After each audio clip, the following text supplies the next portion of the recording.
Pai, que já tem falado no meio de nós. Continue nos falando, Senhor, através da tua filha, da tua ungida, Senhor. Usa ela com autoridade, conforme tu queres, e faça conforme a sua vontade, que nós possamos ouvir e entender a tua palavra. Dá-me sabedoria e entendimento da tua palavra.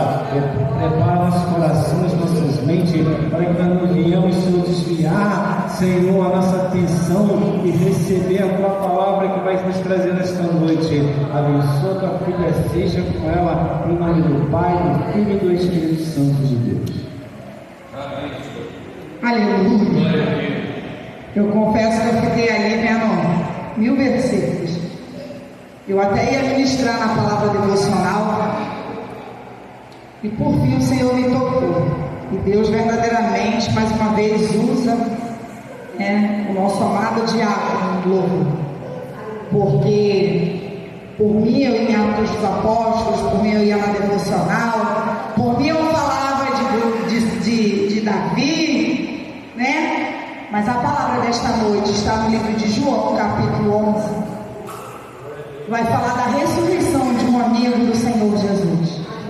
Assim como você e eu, nós somos amigos do Senhor. Amém? João, capítulo 11. Deixa sua Bíblia aberta. Amém? Diz assim: estava então enfermo um certo Lázaro de Betânia, aldeia de Maria e de sua irmã Marta. E Maria era aquela que tinha ungido o Senhor com unguento e lhe tinha enxugado os pés com seus cabelos, cujo irmão Lázaro estava enfermo. Mandaram-lhe, pois, as suas irmãs, dizendo: o Senhor, este está enfermo, aquele que tu amas. E Jesus, ouvindo isso, disse: esta enfermidade não é para a morte, mas para a glória de Deus, para que o Filho de Deus seja glorificado por ele. Ora, Jesus amava Marta e a sua irmã e a Lázaro. Ouvindo, pois, que estava enfermo,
está separando você do Senhor Jesus?